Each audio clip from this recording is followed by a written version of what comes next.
बिस्मिल्लाहिर्रहमानिर्रहीम। अस्सलाम वालेकुम रहमतुल्लाहि व बरकातुहू। आप मट बाबा ब्लॉग देख रहे हैं। मेरा नाम डॉक्टर रबी खान है। अच्छा जी, आज हम तीन गाड़ियों के मतलब जानने वाले हैं। तीन ऐसी गाड़ियां जिनमें दो सुजुकी की जापानी गाड़ियां हैं, कल्टस और आल्टो, और एक गाड़ी सेंट्रो गाड़ी है जो हुंडई कंपनी की है और कोरियन गाड़ी है। तो इन तीनों का हम मुआवजा करेंगे, तीनों के मतलब हम तफसील से जानेंगे और हम देखेंगे कि आज 2024 में हमारे लिए कौन सी गाड़ी बेस्ट, कौन सी ऐसी गाड़ी है जो हमारे लिए बेस्ट है, हमारी फैमिली के लिए बेस्ट है, जो आने वाले वक्त में हम लेते हैं तो हमारे लिए वो मुनाफा बख्श है। जब चाहें हम उसको सेल कर सकते हैं और जब चाहें और जहाँ पे चाहें हम उसका काम करवा सकते हैं, ताकि हमारे आने वाली लाइफ में हमें उसकी परेशानी ना आए। तो इन तीन गाड़ियों में से एक गाड़ी हमने सिलेक्ट करनी। एक गाड़ी ऐसी गाड़ी है जो हमने उसको समझना है कि ये गाड़ी हमारे लिए बेहतर। अच्छा जी, जो कुछ इस वीडियो में मैं आपको बताऊंगा ये मेरा 20 साल का तजर्बा है। इन तीन गाड़ियों के अलावा मैंने और भी बहुत गाड़ियां अपनी ज़िंदगी में चलाई हैं, अपनी ज़िंदगी में एक्सपीरियंस किया है। बात वही मज़ा देती है जो खुद आप जिस गाड़ी को, किसी चीज़ को खुद ज़ाती तौर पे उसको इस्तेमाल करें, फिर उसके फ़ायदे, उसके नुकसान, उसके फीचर उनको आप अच्छे तरीके से बयान कर सकें। तो ये मैंने 15 से 20 साल मेरी ज़िंदगी का हिस्सा रही है, मेरी ये पार्टनर रही है मेरी लाइफ की। तो मैं आपको बताता हूँ कि इनमें से किस गाड़ी का कितना फ़ायदा है, कौन सी गाड़ी हमारे लिए बेहतर है, ये सारी चीज़ें हम बयान कर। इसमें हमने सबसे पहले जिस गाड़ी को सिलेक्ट किया है वो है कल्टस। ये सुजुकी कंपनी की गाड़ी है और इसका नाम है कल्टस। अगर आप सुजुकी मार्गला को जानते हैं तो ये सुजुकी मार्गला की ही समझ लें एक अगली शक्ल है या अगली सूरत। यानी अगर सुजुकी मार्गला की डिग्गी को ख़त्म कर दिया जाए तो सुजुकी कल्टस बन जाती है। अच्छा जी, सुजुकी मार्गला और सुजुकी कल्टस, इन दोनों में डिफरेंस दो चीज़ों का है। नंबर वन, डिग्गी का। मार्गला में डिग्गी है, कल्टस में डिग्गी नहीं। अच्छा, मार्गला का इंजन जो था वो इंजन 1300 सीसी, 1350 सीसी और कुछ हज़ार सीसी में भी थी, लेकिन इसका इंजन जो है ये ओनली 1000 सीसी था और उससे डिफरेंस। कल्टस को 2000 में इसको लॉन्च किया गया। इसकी पहली गाड़ी 2000 में आई। अच्छा, इसमें जो पहली 2000 में जो गाड़ी आई उसमें जो इंजन इंट्रोड्यूस करवाया गया वो 1000 सीसी इंजन था और 3 सिलेंडर इंजन। ये कार्बोरेटर बेस पे था। जैसे आप देखें तो हमारी मोटरसाइकिलें, बाइकें कार्बोरेटर बेस पे जितनी भी मोटरसाइकिलें हैं, ये सेम वही टेक्नोलॉजी है। अगर उस दौर के हिसाब से इस इंजन को देखा जाए तो बेहतरीन इंजन है। मैंने इसको ज़ाती तौर पे चला के देखा।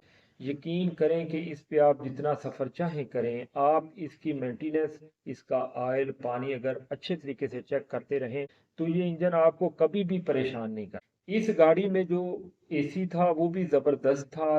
उस दौर के लिहाज से बेहतरीन जो एसी कूलिंग थी उसकी अच्छी थी और फ्यूल एफिशिएंट था। यानी फ्यूल के लिहाज से उस दौर के हिसाब से ये ठीक था। यानी ये 10 से 12 किलोमीटर पर लीटर ये कर लेता। अच्छा, इसकी अगर इस इंजन की बात की जाए तो ये एक ऐसा इंजन था जो जिसको हर कारीगर उस दौर का आसानी से समझता और बड़ा खुश होकर इसको ठीक करता था। बजाय ईएफआई गाड़ियों के इस गाड़ी को जो कारीगर थे, जो मिस्त्री थे, वो बड़ी खुशी से और अच्छे तरीके से इसको जो था वो ठीक करते। बाद में वक्त के साथ साथ इसका चूंकि कार्बोरेटर था, कार्बोरेटर में आहिस्ता आहिस्ता कुछ पुराना होने की सूरत में इसमें वो कुछ फॉल्ट आते गए और मिसन के और इस तरह के मामला जो है वो पेश आना शुरू हो। क्योंकि ये 3 सिलेंडर गाड़ी थी, इसका अगर आप गाड़ी के केबन में बैठ के महसूस करें तो इसके गाड़ी के केबन में 3 सिलेंडर होने की वजह से वाइब्रेशन बहुत ज़्यादा, गाड़ी स्लो रेस पे वाइब्रेशन करती थी। आप अगर डैशबोर्ड पे हाथ रखें, अपने स्टीयरिंग को पकड़ें, गियर नोक पे हाथ रखें तो इंजन की वाइब्रेशन आपको इजीली महसूस होती और गाड़ी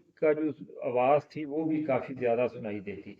आजकल की जैसे गाड़ियाँ हैं वो आप अगर देखें तो वो स्टार्ट होती हैं, पता नहीं चलता कि गाड़ी स्टार्ट है। अच्छा, ये 2000 से लेके 2007 तक ये इंजन चला। 2007 के एंड पे उन्होंने इस इंजन को निकाल के इसमें 4 सिलेंडर ईएफआई इंजन लॉन्च कर दिया, रिप्लेस कर दिया उसको इसके साथ। तो जो 2007 के एंड में EFI इंजन आया वो बेहतरीन इंजन था, इससे 1000 दर्जे बेहतर था, फ्यूल एफिशिएंट था, इससे उसकी एवरेज अच्छी थी, उस वो काम कम निकालता था, मिसिंग कम करता था। क्योंकि वो नया नया इंजन था तो जो कारीगर थे उनको समझने के लिए थोड़ा सा टाइम लगा, लेकिन उसमें कुछ ज़्यादा पेचीदगियां नहीं थी। उसका जो मतलब इंजन के जो पार्ट्स थे उनको मिस्त्री इजीली समझ लेते थे, उसकी ट्यूनर के लिहाज से और बाकी चीज़ों के लिहाज से वो ये बेहतरीन इंजन है। और आज अगर 2024 में उसका बाकी गाड़ियों से मुकाबला करें तो यकीन करें कि वो सेम अपने मुकाबले में कब किसी भी इंजन से पीछे नहीं रहता। अगर आप मतलब डाई हैट्सो की गाड़ियां या बाकी कुछ गाड़ियां देखेंगे तो उनके साथ ये पूरा मुकाबला करता है इंजन आज भी, इस दौर में भी। तो इंजन के लिहाज से ये बेहतरीन गाड़ी थी, यानी फ्यूल एफिशिएंट थी। ये कम अज कम अगर आप इसको एसी विद एसी भी इसको यूज करते थे तो ये आपको 14 इजीली देती थी। अगर विदाउट एसी इसको यूज चलाते थे आप तो ये 16 तक भी इसकी एवरेज पहुंच जाती थी। ये मैंने जाती तौर पे ये एवरेजें निकाली हुई हैं उस दौर में। तो ये गाड़ी फिर 2007 से लेके ये इंजन 2017 तक ये इंजन इस गाड़ी में आया। 2017 में इस गाड़ी को डिसकंटिन्यू कर दिया और इसकी जगह नई गाड़ी जो थी वो लॉन्च कर दी। अच्छा, इस गाड़ी के बाकी अगर फीचरों की बात की जाए तो इसमें आगे मजीद जो था वो अगर इसके बॉडी पार्ट्स के हवाले से बात करें तो 2000 से लेके 2017 तक ये गाड़ी 17 साल पाकिस्तानी सड़कों पे चली, लोगों ने खरीदी, बहुत ज़्यादा खरीदी, मकबूल गाड़ी थी। तो हर कंपनी ने इसका हर एक पार्ट्स बनाया, सस्ता चाहे महंगा चाहे जिस तरह का पार्ट्स आप चाहें, इसका आज तक इसकी हर चीज़ अवेल है। हर चीज़ इसकी मतलब पार्ट्स के लिहाज से इसकी हर चीज़ मिलती है। लेकिन इसके जो इंजन के पार्ट्स थे वो उस वक्त भी महंगे थे, आज भी महंगे। तो ये इसका थोड़ा सा मसला था। लेकिन ये जो पिछला इंजन था उससे अच्छा इंजन था, कूलेंट के लिहाज से, एसी के लिहाज से उससे बेहतर था। इस गाड़ी के अगर रूम की बात करें तो रूम इसका बहुत खुला है। बड़ी गाड़ियों में भी ये शुमार होती है, छोटी गाड़ियों में भी शुमार होती है। अगर इस गाड़ी को आप चलाएं तो यकीन करें इसका रोड क्लियरेंस बहुत ही प्यारा। इस गाड़ी के जो साइडों वाले सामने वाले पिलर हैं वो बिल्कुल बारीक हैं, जिसकी वजह से आपको पूरा रोड इजीली आसानी से दिखाई। अच्छा, इस गाड़ी में कुछ वेरिएंट आए हैं जैसे VXR, VXRI और VXL। जो VXL था उसमें पावर विंडो, पावर स्टीयरिंग आया था, और जो VXR और VXRI थे उसमें पावर विंडो या पावर स्टीयरिंग नहीं था। लेकिन कुछ मॉडलों में जैसे VXRI था उसमें एसी भी था और साथ उसके CNG भी शामिल की गई। तो इस लिहाज से ये अगर इसमें हम सफ़र करें, इस गाड़ी को चलाएं तो यकीन करें बहुत ही आज भी ये आपको ज़बरदस्त स्मूथ है, इसकी चलाने में मज़ा आता है, बेहतरीन है। लेकिन जो थोड़े से लंबे कद वाले लोग हैं उनके लिए इसमें बैठने और निकलने में दुश्वारी होती है। आपका जो सर है इसके रूफ के साथ अंदर मतलब गाड़ी के अंदर जाते हुए आपका सर लग सकता। तो ये थोड़ी सी इसमें कुछ मसले मसाइल थे। लेकिन इसको अगर आप कंपेयर करें बाकी गाड़ियों के साथ तो यकीन करें ये बहुत प्यारी गाड़ी है, आज भी ये बहुत प्यारी गाड़ी है। पार्ट्स इसके लिए इसके इजीली मिल जाते हैं, कारीगर इसको समझते हैं, हर चीज़ के लिहाज से ये बेहतरीन है, फ्यूल एफिशिएंट है, हर चीज़ के लिहाज में ये दूसरी गाड़ियों से मुनफरद है। और जो है मतलब गाड़ी को अगर आप शेप के लिहाज से देखें तो आज भी ये गाड़ी 2024 में भी ये प्यारी लगती है, कोई ओल्ड मॉडल नहीं लगता, खूबसूरत। अच्छा जी, नेक्स्ट गाड़ी है Alto 1000 CC. Alto 1000 CC old model. आज तो आल्टो नए जदीद दौर की आ गई है ना, लेकिन ये जो गाड़ी थी ये 2000 में आई थी और 2000 से 2011 तक ये पाकिस्तानी रोड पे चली, लोगों ने नई गाड़ियां खरीदी। और ये गाड़ी जो है ये गाड़ी लुक के लिहाज से बड़ी प्यारी गाड़ी, खूबसूरत गाड़ी है। बॉडी पार्ट्स इसके भी तमाम अवेल थे, कारीगर इसको समझते थे। मतलब इसकी अगर ड्राइविंग को देखा जाए तो ड्राइविंग इसकी अच्छी थी। मतलब है इसका जो पाकिस्तान में इसका जो वेरिएंट लॉन्च किया गया उसमें कार्बोरेटर इंजन 3 सिलेंडर दिया। इस गाड़ी की जो अगर मेरी निगाह में जो इसकी एक कमज़ोर चीज़ है या जो इसकी मेरी नापसंद चीज़ है वो इसका इंजन है। इसके इसमें जो इंजन दिया गया वो पोटोहार जो जीप थी, अगर आप रोड पे देखें तो पोटोहार जीपें आपको दिखाई दे पोटोहार जीप वाला इंजन इस गाड़ी में दिया गया, जिस वजह से इसकी एवरेज इतनी अच्छी नहीं थी। ये 10 से 12 करती है, इससे ऊपर ये नहीं जाती, आप जितनी मर्जी कोशिश कर लें। लेकिन यही आल्टो, यही शेप, यही तमाम चीज़ें बाहर जापान में, इंडिया में और बाकी कई कंट्रीज़ में EFI इंजन के साथ आई। बड़ा बेहतरीन इंजन दिया गया, उसमें जो विंडो थी वो पावर आई, पावर विंडो आई, पावर स्टीयरिंग आया, बाकी तमाम लिहाज से ये बेहतरीन गाड़ी आई, कंप्लीट गाड़ी आई। पाकिस्तान में जो इंजन दिया गया उस वजह से ये अनकम्प्लीट गाड़ी है, यानी इसके इंजन के लिहाज से ये गाड़ी मैं पसंद नहीं करता, क्योंकि ये फ्यूल के लिहाज से दोस्त नहीं है, फ्यूल एफिशिएंट नहीं है। फ्यूल के लिहाज से इसका बहुत खर्चा है, चूँकि ये पोटोहार वाला इंजन है इसमें, जिस वजह से ये फ्यूल ज़्यादा कंज्यूम करती है ये गाड़ी। लेकिन अगर इसकी बाकी चीज़ें देखी जाए तो वो बेहतरीन। पाकिस्तान में जितने भी मॉडल लॉन्च हुए वो सारे मैनुअल आए, यानी उसमें अगर आप देखें तो वो ऑटो नहीं आए। उसमें ऑटो ना तो गेयर आया, ना पावर विंडो आए, ना पावर स्टीयरिंग आया, यानी सारे मैनुअल चीज़ें आई। बाहर की दुनिया में ये सारी चीज़ें ऑटो भी आई, पावर स्टीयरिंग भी आया, पावर विंडो भी आई। ये तमाम चीज़ें बाहर की दुनिया में इस गाड़ी में दी गई, ये तमाम ऑप्शन बाहर की दुनिया में दिए गए, लेकिन पाकिस्तान में ये चीज़ें नहीं दिए गए। पाकिस्तान में जो इंजन दिया गया ये बेकार इंजन है। ये जितनी देर अच्छा चलता है, ये पेट्रोल बहुत ज़्यादा मतलब कंज्यूम करता है। मेरे पास जो गाड़ियाँ, मैंने 2 से 3 गाड़ियाँ ये यूज़ की हैं, जितनी देर तक ये इंजन चलता है बेहतरीन चलता है, AC भी इसका अच्छा चलता है। लेकिन इंजन के लिहाज से चूँकि ये मतलब पेट्रोल को ज़्यादा इस्तेमाल करता है, पेट्रोल ज़्यादा खर्च करता है, जिस वजह से आपकी जेब पे यानी बुरा असर पड़ सकता है। अच्छा, इस गाड़ी को एक चीज़ मैं आप लोगों के साथ शेयर करता जाऊं कि इस गाड़ी के बॉडी पार्ट्स इंतहाई सस्ते थे। वो क्यों? आज भी अगर आप बिलालगंज जाएं तो इस गाड़ी की तमाम फ्रंट बम्पर से लेके बैक बम्पर तक हर चीज़ जापानीज गाड़ियों की, मतलब वहाँ पे बॉडी किट्स आई हुई हैं। गाड़ियाँ कट कट के, मतलब आधी आधी गाड़ी भी अगर आप चाहें तो वो ले सकते हैं। मैंने अपने दौर में इस गाड़ी को मैंने पावर स्टीयरिंग करवाया, पावर विंडो करवाए, इसके चारे गेट मैंने चेंज करवाए। इस गाड़ी में मैंने EFI इंजन रखवाया। ये इस गाड़ी के साथ मैंने तमाम जतन मतलब जताए। और मैंने इस गाड़ी को जापानीज गाड़ी में, पाकिस्तानी आल्टो जो VXR पाकिस्तानी थी उसको मैंने कन्वर्ट किया। इसमें मैंने मतलब इंजन चेंज किया, मैंने इसके चारे गेट चेंज किए, डिग्गी इसकी चेंज की। डिग्गी में वेपर है जो बाहर की गाड़ी है। जो मैंने दरवाजे खरीदे उसके अंदर ही तमाम किटें थी, मतलब पावर थी।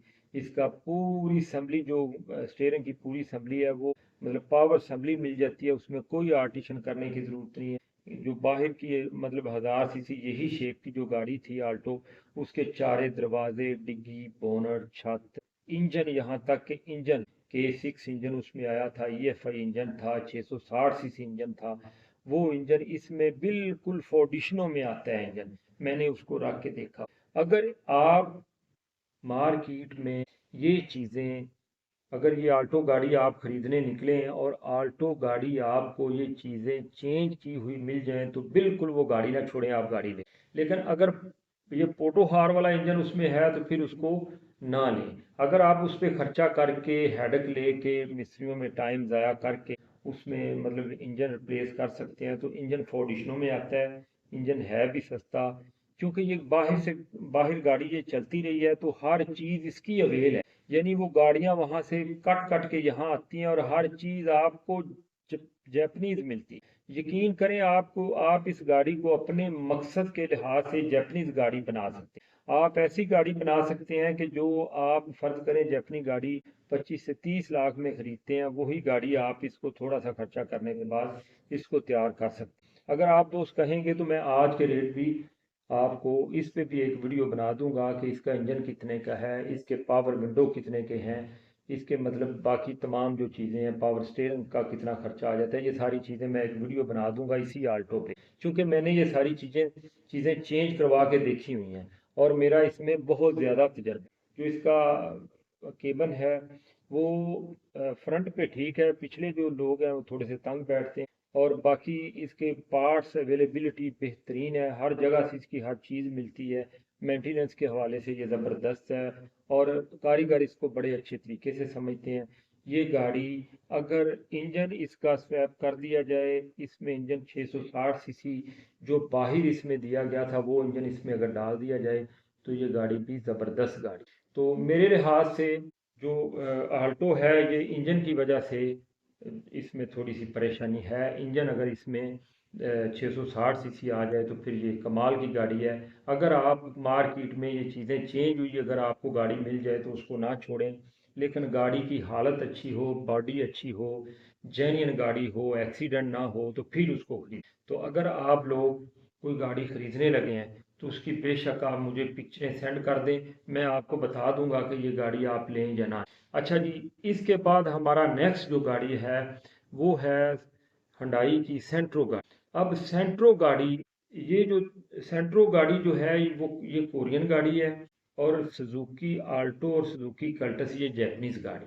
अच्छा, जो सेंट्रो है ये उस वक़्त के दौर में 2000 में इसके 2 वेरिएंट आए, जो आप लोगों को लोग कम बताते हैं। एक आई थी सेंट्रो प्लस और एक आई थी सेंट्रो क्लब, जिसके आगे एक सेंट्रो जेवी या सेंट्रो एग्जेक्टिव आगे इसके कुछ वेरिएंट जो सेंट्रो प्लस थी और सेंट्रो क्लब थी। ये सेंट्रो प्लस जो थी 2000, 2001, 2002 तक 3 साल ये गाड़ी पाकिस्तान में आई। अगर इसकी शेप की बात करें तो ये मैं साथ साथ आपको इनकी शेप भी दिखा रहा हूँ। मैंने ये दोनों गाड़ियाँ रखी, दोनों गाड़ियाँ चलाई।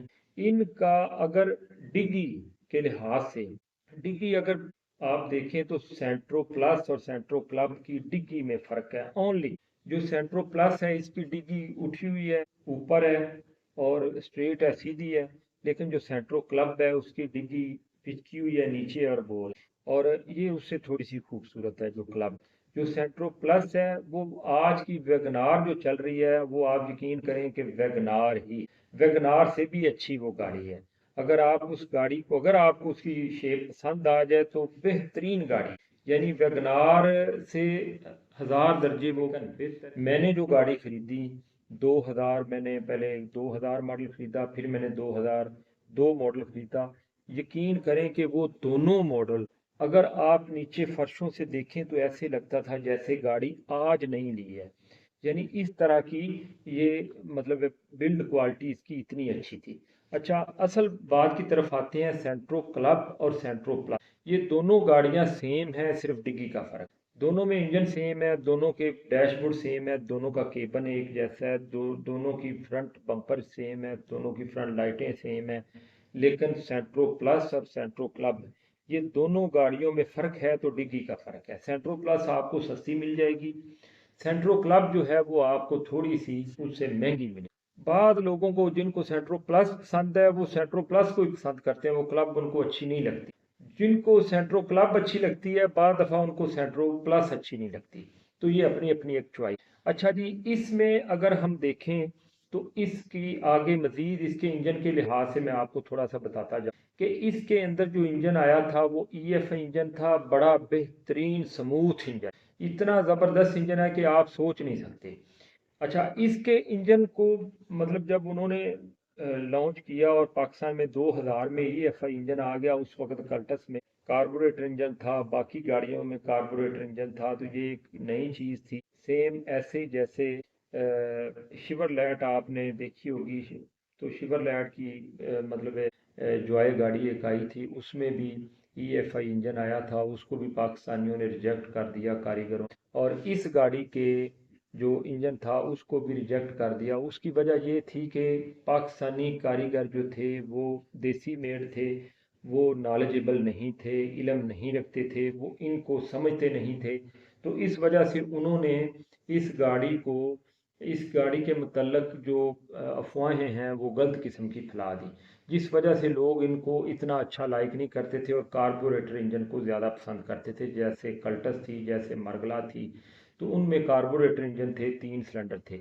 अच्छा, ये जो क्लब का और प्लस का इंजन है सेम इंजन है, दोनों में सेम इंजन है, 4 सिलेंडर इंजन है। गाड़ी के अंदर अगर इसको स्टार्ट कर दें तो आपको गाड़ी के अंदर बिल्कुल ज़रा भी वाइब्रेशन नहीं आएगी। गाड़ी की बिल्ड क्वालिटी बहुत अच्छी है, मेंटेनेंस अच्छी है, पार्ट्स थोड़े से महंगे, पार्ट्स थोड़े से महंगे हैं। अगर आप देहातों में रहते हैं, देहाती हैं, तो फिर हो सकता है कि कुछ पार्ट्स आपको इसके ना मिलें। उसकी मिसाल इस तरह है, मेरा गांव कुछ आगे थोड़ा सा था, लाहौर से थोड़ा सा साइड पे था। तो वहाँ पे मुझे एक दफ़ा मेरी इस गाड़ी की जो पीछे सिलेंडरी है, जो ब्रेक की सिलेंडरी है, वो ख़राब हो गई। मुझे वहाँ से 2-3 शहर हैं, वहाँ से मुझे इसकी रायवंड है, मांगा है, कोट राधा किशन है, ये बड़े बड़े शहर हैं, वहाँ से मुझे इसकी छोटी सिलेंडरी ना मिली, जिसकी वजह से मुझे वो फिर पाइप बंद करवाना पड़ा। फिर मुझे लाहौर आना पड़ा, वहाँ से मैंने इसकी सिलेंडरी, ये छोटा सा पार्ट। इसी तरह एक दफ़ा मेरा बैरंग ख़राब हुआ पिछले टायर का, तो वो मुझे बैरंग भी वहाँ से, सॉरी मेरा ख्याल है फ्रंट टायर का था, तो वो मुझे फिर फ्रंट टायर का बैरंग भी ना मिला, फिर मुझे वो लाहौर से मंगवाना पड़ा। तो देहात में अगर आप रहते हैं तो फिर आपको परेशानी आएगी इस गाड़ी के पार्ट्स के हवाले से। आपको कुछ चीज़ें मिलेंगी, कुछ चीज़ें नहीं मिलेंगी। अच्छा, इसकी कुछ दो चीज़ें ऐसी फॉल्टेबल जो मेरी निगाह में फ़ॉल्ट है, आप लोगों को शायद वो पसंद हों, लेकिन मेरी निगाह में वो फ़ॉल्ट है। एक तो टेक्निकल फ़ॉल्ट है, और एक फ़ॉल्ट जो है वो मैं आपको, फ़ॉल्ट क्या है, फ़ॉल्ट ये है कि जब ये गाड़ियाँ नहीं आई तो इनके ऊपर, इसके इंजन के ऊपर जो मतलब है जहाँ पे इसकी ऑटो चोक सेंसर उसको कहते हैं, जब हम गाड़ी स्टार्ट करते हैं तो ये मैं आपको साथ साथ उसकी पिक्चर भी दिखा रहा हूँ ऑटो चोक सेंसर की। ये ऑटो चोक सेंसर जो है ये ठंडी गाड़ी को मतलब एक्सीलेटर रखता है, जैसे जैसे गाड़ी गर्म होती है गाड़ी का एक्सीलेटर कम होता जाता है। जब इस सेंट्रो का ये ऑटो चोक सेंसर ख़राब हो जाए तो समझ लें कि आपके लिए परेशानी परेशानी। ये चल चल के आज तक, जब ये दौर 2024 चल रहा है, तो यकीन करें कि मेरे ख्याल में 60% गाड़ियों के ऑटो चोक सेंसर ख़राब हो चुके हैं। ये आपको न्यू चाइना के मिलते हैं जो बिल्कुल बेकार हैं। बलालगंज जाएंगे तो वहाँ पे आपके साथ धोखा होगा। वहाँ पे जो ऑटो चोक सेंसर आपको मिलेंगे वो सही नहीं मिलेंगे, वो इनके साथ मैच नहीं करते, उनके सुराख खुले होते हैं, गाड़ी ज़्यादा ऑयल पीना शुरू कर देती है। ये बहुत बड़ा फॉल्ट है इसमें। मैंने ये फेस किया है, क्योंकि मैंने इस गाड़ी को चलाया है, मैंने इसको फेस किया है, और यकीन करें कि मुझे इस वजह से बड़ी परेशानी आई है। जब इसको बंद कर दें, इसको बाईपास कर दें, ऑटो चौक को बंद कर दें, आपकी गाड़ी ऑयल ज़्यादा कंज्यूम करना शुरू कर देगी, पेट्रोल का ख़र्चा आपका ज़्यादा हो जाएगा, आपकी गाड़ी मिसिंग शुरू कर देगी, आपकी गाड़ी एक्सीलेटर में रहेगी, रेस ज़्यादा रहेगी। ये चीज़ें आपको इस गाड़ी में फेस करनी पड़ेंगी अगर आपका ऑटो चौक सेंसर ख़राब हो गया है तो। सेंट्रो क्लब हो, सेंट्रो प्लस हो, सेंट्रो एग्जेक्टिव हो, इन गाड़ियों में इंजन में जो ऑटो चोक सेंसर है उसकी एक बहुत बड़ी प्रॉब्लम है। उसके शॉर्टकट तरीके नेट पे कुछ बताते हैं, लेकिन वो चंद दिन चलते हैं। उसके अंदर जो जैन है उसके कुछ लोग सुराख छोटे कर देते हैं, कुछ बड़े कर देते हैं, ये चीज़ें चलती हैं, लेकिन वो कोई अच्छा तरीकाकार नहीं है। अगर कल्टस और इसके इंजन का मुकाबला किया जाए तो इसमें जो इंजन है, इंजन ज़बरदस्त है। कल्टस और इसके इंजन का अगर मुकाबला किया जाए तो यकीन करें कि कल्टस का इंजन इससे 1000 दर्जे बेहतर है। वो क्यों बेहतर है कि मैंने चला के देखा है, उसका मैंने काम करवा के देखा है, उसकी मैंने काफ़ी चीज़ों को मतलब फेस किया हुआ है इसके इंजन के लिहाज से। क्यों, मैं बताता हूँ। एक तो ऑटो चोक का सेंसर का फॉल्ट आ गया। दूसरा, अगर आप पानी और बारिश में निकलते हैं अपनी गाड़ी सेंट्रो क्लब प्लस या एग्जैक्टिव को लेके, तो आपको अगर इसके ऊपर मतलब बारिश है, पानी है, या पानी से गुजारते हैं, तो पानी अगर आपके इंजन पे पड़ गया है, नमी आ गया, तो आपकी गाड़ी हो सकता है बंद हो जाए या मिसन करना शुरू कर दे। ये एक दफ़ा फॉल्ट नहीं आया, ये एक दफ़ा मसला नहीं आया, ये कई दफ़ा मेरे साथ ये मसला। तो ये चीज़ें इसमें एक फ़ॉल्ट हो गया। दूसरा फॉल्ट इसमें पानी वाला हो गया। तीसरा फॉल्ट इसमें ये है कि इसका जो पैडल है, एक्सीलेटर वाला जो पैडल है, ये फ़र्ज़ करें ये एक्सीलेटर पैडल है, ये आपका पाँव है, आपके पाँव को ऐसे रहना पड़ेगा उसके लिए, क्योंकि वो काफ़ी ऊपर है। तो उसको दबाने के लिए मतलब अगर आप उस पर अपना पाँव ज़्यादा नीचे कर देते तो एक्सीलेटर फुल हो जाएगा। आपको अपने पाँव को ऐसे रखना पड़ेगा, यानी ऐसे रह रह के आपका ये पाँव का जो हिस्सा है, ये जो टखना है, इसके अंदर आपको दर्द होगी, पेन होगी, आपकी ये टांग थक जाएगी, आपका मसल ऐसे पुल रहेगा, खींच के रहेगा, आपका जो नर्वस सिस्टम है वो इसको पीछे उठा के रखेगा, रिलैक्स नहीं है। मैंने 2 मिनट ऐसे इसको अपने हाथ को किया है तो मेरे हाथ में दर्द होना शुरू हो गया। तो आप ये चीज़ें फेस करेंगे क्योंकि मैंने ये फेस की हुई हैं। गाड़ी का रूम अच्छा है, रूम खुला है, छत ऊपर है, इजीली आप गाड़ी में बैठ सकते हैं। गाड़ी बिल्ड क्वालिटी 1000 दर्जे बेहतर है सुजुकी की गाड़ियों से। यानी इसके अंदर जो मटेरियल यूज़ किया गया है बहुत अच्छा है। उसको जंग कम पड़ता है गाड़ी, बॉडी के लिहाज से, गाड़ी मेंटेनेंस के लिहाज से, बाकी चीज़ों के लिहाज से, सीटों के लिहाज से बेहतरीन गाड़ी है। अब इसमें 2 से 3 वेरिएंट आए हैं। मॉडल तो एक प्लस है और दूसरा क्लब है, शेप इनकी डिग्गी का फ़र्क है। लेकिन इसमें एक जेबी मॉडल आया जो सादा था, जिसमें पावर विंडो या पावर स्टीयरिंग नहीं थे। इसी तरह इसमें जो एग्जेक्टिव मॉडल आया है, अगर आप लोग फिर भी सेंट्रो ही लेना चाहते हैं तो आपने सेंट्रो एग्जेक्टिव लेनी है। उसकी वजह यह है कि सेंट्रो एग्जेक्टिव में पावर विंडो, पावर स्टीयरिंग और उसके अंदर जो कोशिश है सीटों की, उसके जो अंदर दरवाज़ों के जो गत्ते हैं उनकी, वो क्लब और प्लस से और जेवी से डिफरेंट है, प्यारी है, खूबसूरत है। और साथ साथ उसके पावर भी है, पावर विंडो है, पावर स्टीयरिंग है, बाकी तमाम चीज़ें सेम है। तो अगर इन तीनों गाड़ियों का मुआवजा किया जाए तो मैंने एक एक चीज़ आप लोगों के सामने खोल के रख दी है। मेरी निगाह में मेरा ज़ाती तज्ज़िया क्या है ये मैं आपको एंड पे बताने वाला हूँ। मेरा ज़ाती तज्ज़िया ये है कि अगर आप 2024 में गाड़ी लेना चाहते हैं तो आपसे गुजारिश है कि जो मैंने ये वीडियो बनाई है इसको गौर से देखें। मैं ज़ाती तौर पर ये आप लोगों को कहूँगा कि आप सुजुकी कल्टस लें। सुजुकी कल्टस का बेशक 3 सिलेंडर ले लें, 3 सिलेंडर वाला मॉडल ले लें, या आप थोड़े से पैसे ज़्यादा कर लें तो फिर आप EFI मॉडल लें। इंशाल्लाह ताला आप मेरे मशवरे पे अगर गाड़ी खरीदेंगे तो कभी भी तंग नहीं होंगे। अच्छा, तीनों गाड़ियों की रीसेल वैल्यू की अगर बात की जाए तो सुजुकी की दोनों गाड़ियां जो हैं उनकी रीसेल वैल्यू बहुत अच्छी है। लेकिन जो सेंट्रो की गाड़ियां हैं इसको आपको बेचने के लिए थोड़ा सा टाइम लगेगा। फर्ज करें सुजुकी की ये दोनों गाड़ियां जो हैं उनको आप बेचना चाहते हैं तो आज अगर आप ऐड लगाते हैं, नाम लेते हैं, तो आपका 2 से 3 दिन के अंदर अंदर आपकी गाड़ी सेल हो जाएगी। लेकिन सेंट्रो की गाड़ी को बेचने के लिए आपको कम अज़ कम 15 से 20 दिन, 1 माह भी लग सकता है, इससे भी ऊपर लग सकता है। बाज़ दफ़ा गाड़ी सेल नहीं होती या आपकी रेट के मुताबिक लोग आपको पैसे नहीं देते। तो ये कुछ चीज़ें हैं जो मैंने आपको बताई हैं, जो मैंने आपको समझाई हैं। उम्मीद है कि आप इन गाड़ियों के मुतल्लिक़ अच्छे तरीके से समझ गए होंगे। किसी टाइप का कोई क्वेश्चन जिस चीज़ की आपको समझ ना आई हो वो मैं आप लोगों को बताने के लिए बैठा हूँ।